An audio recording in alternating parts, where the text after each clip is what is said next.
got married, and then I turned her on to drugs, and she became a drug addict.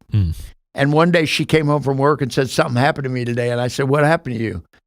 And she said, a lady at work prayed with me today, and I asked Jesus into my heart. I'm a Christian now. And I said, so what? And she goes, you're not mad? I said, I don't care what you do.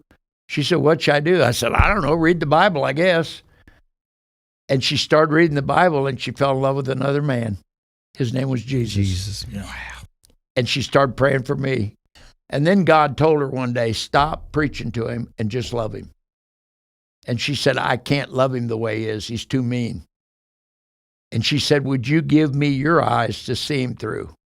And somehow, supernaturally, God gave my wife his eyes to look at me through. And no matter what I did to that woman, she still loved me. I had a cocaine customer that bought he'd bought $20,000 worth of coke from me every week like clockwork. Never failed. I mean, I just go over there and get money every week. I went over there one day and he goes, hey, Bill, your wife called yesterday. And I said, what'd my wife want? He said, she just said to tell you she loves you. Why don't you call that woman? I said, why don't you shut up? But I drove around the rest of the day. I couldn't get that off my mind. Yeah.